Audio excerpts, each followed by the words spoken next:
아침입니다. 오늘도 즐거우신 하나님 앞으로, 오늘도 위대하신 하나님 앞으로 함께 나가겠습니다. 시편 96편 7절부터 13절 말씀 보도록 하겠습니다. 먼저 7절 읽고 시작하도록 하겠습니다. 만국의 족속들아, 영광과 권능을 여호와께 돌릴지어다. 여호와께 돌릴지어다. 자, 어제 본문에서 여호와의 위대하심을 찬양했고요.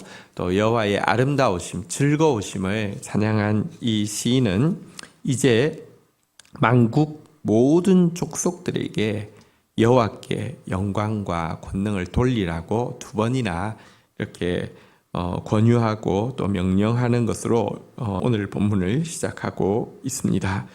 여호와와 같이 위대하십니다. 즐거운 분이 없습니다. 모든 만국 족속 당분께 영광과 권능을 돌려야 합니다. 돌리게 될 것입니다. 반드시 오게 될 것입니다. 자, 8절 한번 보겠습니다. 여호와의 이름에 합당한 영광을 그에게 돌릴지어다. 예물을 들고 그의 궁정에 들어갈지어다.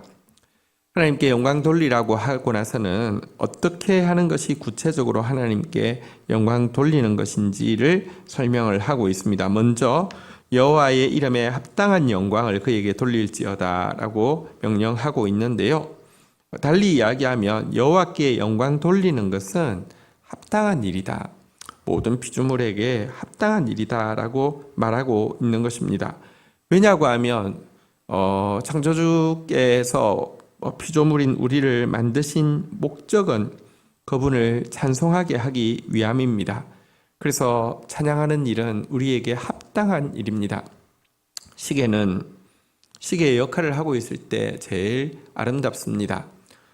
시계 가지고 호두를 깔 수도 있고요. 시계를 가지고 제기를 혹시 찰 수도 있을지 모르지만 시계는 정확한 시간을 보여줄 때 제일 가치가 있습니다. 우리 여러 가지 일을 할 수 있습니다. 그런데요, 우리가 하나님 찬양하고 있을 때 제일 아름답습니다. 왜냐고 하면 하나님은 우리를 지을 때 그분을 찬양하게 하기 위해서 지었기 때문입니다. 자, 그러면서 합당한 이 영광을 돌리는 방법으로 8절 하반부에 보니까 예물을 들고 그의 궁정에 들어갈지어다 라고 이야기하면서 예물을 준비하여 드리는 예배가 합당하게 영광 돌리는 방법이다 라고 이야기하고 있습니다. 이 부분에 대해서 좀 생각하도록 하겠습니다. 여러분, 하나님은 물질을 전혀 필요로 하지 않습니다. 근데요, 하나님이 원하시는 것은 물질이 아니라 마음을 드리는 예배인데요. 마음 없는 예배는 받지 않습니다. 정말 온 마음이 들어간 예배를 받기 원하십니다. 그런데 마음이 있는 곳에는 반드시 물질이 동반됩니다. 그래서 하나님은 너희 마음이 있는 곳에 너희 물질이 있기 때문에 빈손으로 내 앞에 나오지 말라고 명령하고 있는 것입니다. 그래서 이것을 정확하게 알 수 있는 것은 하나님은 물질의 액수에 관심이 있는 것이 아니라 물질에 담긴 정성에 관심이 있다는 것을 보면 압니다. 하나님이 돈에 관심이 많다고 하면 과부의 두렙돈은 눈에 전혀 들어오지 않았을 것입니다. 하지만 하나님이 마음에 관심이 있기 때문에 그녀의 두렙돈은 너무 적은 돈이지만 그녀의 전부였기 때문에 제일 큰 마음을 가지고 나온 것이기 때문에 기뻐 받으신 것입니다. 그래서 여러분, 물질이 있다고 해서 온전한 예배, 하나님 앞에 합당한 예배, 모든 것이 물질이 있다고 해서 모두 하나님께 합당한 예배가 되는 것은 아닙니다. 아나니아와 삽비라 사건을 보십시오.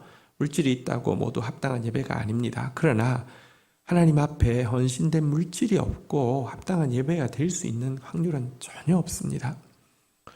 하나님 앞에 지금도 인색하신 분들이 있습니다.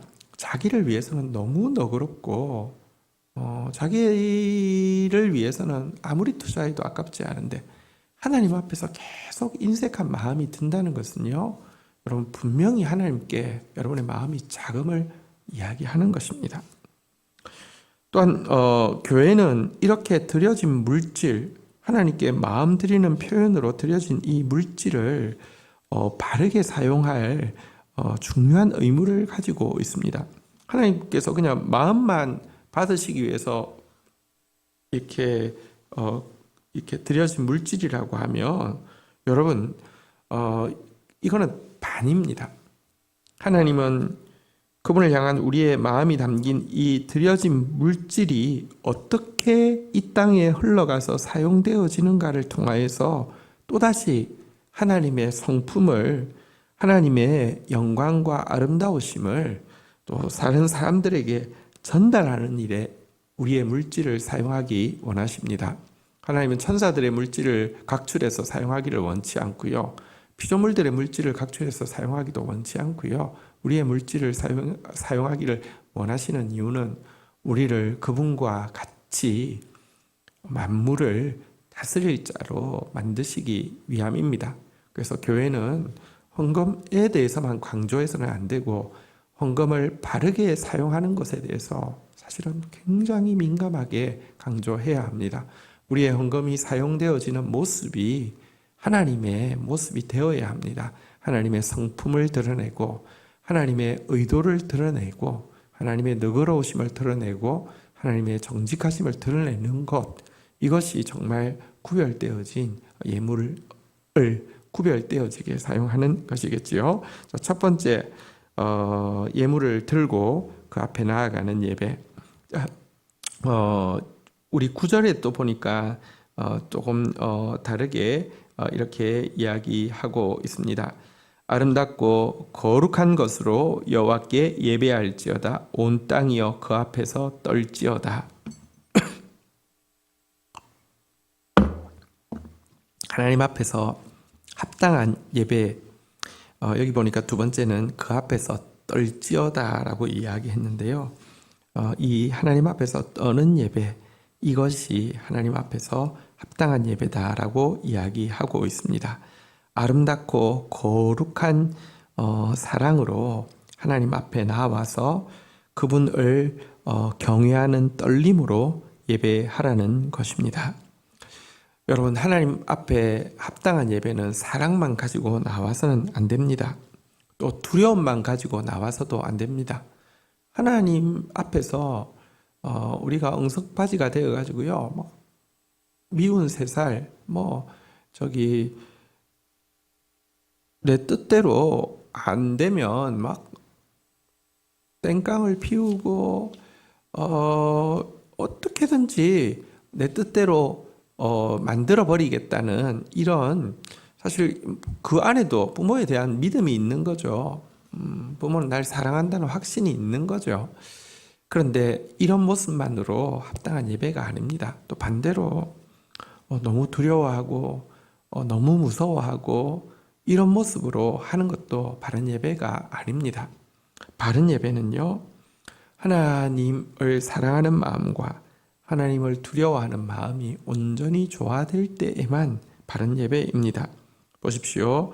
자녀가 어릴 때는 예를 들어 철없는 자식이어서 부모의 사랑은 믿지만 그 앞에서 너무 철없이 행동하던 자녀가 성장을 하게 되면요, 부모의 사랑을 알지만 또 특별히 그 부모가 너무 귀하고 존귀한 분이라고 하면 그분 앞에서 또 정말 조심하게 됩니다.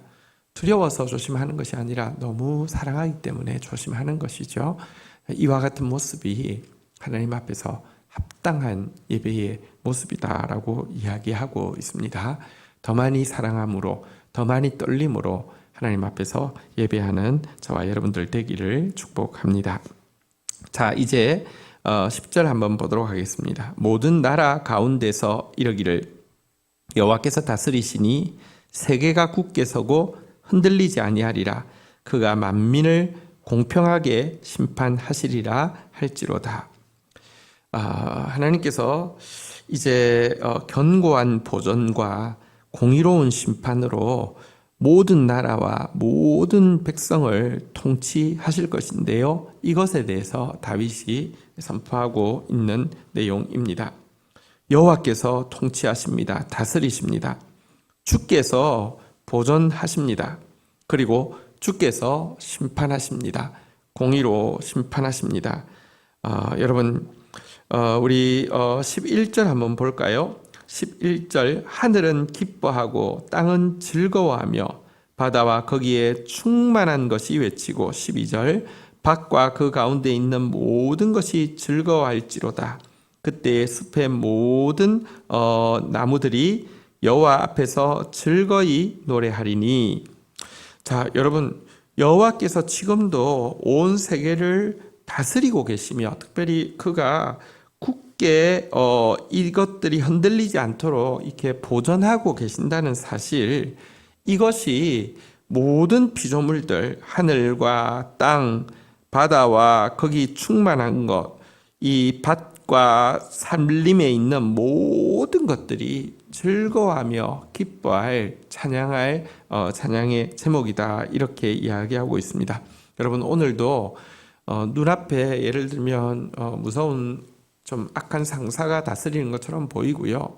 혹은 또 무슨 나쁜 통치자가 보이기도 하고요. 하지만 궁극적으로 우리가 기뻐하고 우리가 찬양할 수 있는 이유는 궁극적으로 다스리시는 분은 하나님이시라는 점입니다. 그리고 그분은 지금도 만물을 붙잡으셔서 보존하고 계시기 때문에 이것이 우리의 찬양의 제목이고요. 흔들리지 않는 안정감의 근거입니다. 자, 그런데 13절에 보니까요. 그가 임하시되 땅을 심판하러 임하실 것이미로라. 그가 의로 세계를 심판하시며 그의 진실하심이 백성을 심판하시리로다.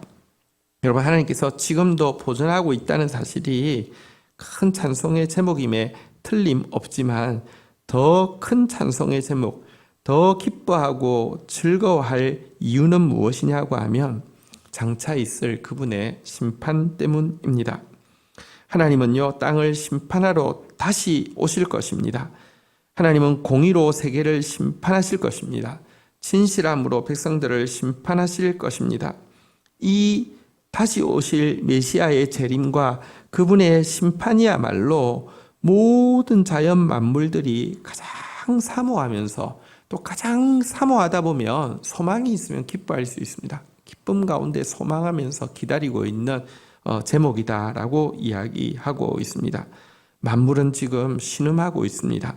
그래서 만물이 노래한다는 말도 맞고요. 또 만물이 울고 있다, 새가 운다는 말도 맞고 새가 노래한다는 말도 맞다고 생각합니다. 새가 노래하는 이유는 하나님이 통치자이시고 하나님이 보존하시기 때문입니다. 새가 운다는 말도 맞습니다. 여러분들, 다른 모든 피조물들은 인간에게 예속되어 있습니다. 하나님께서 우리로 다스리게 하셨고 우리에게 이름을 짓게 하셨는데요. 우리의 타락으로 말미암아 그들도 심히 고통스러운 세상을 살아가고 있습니다.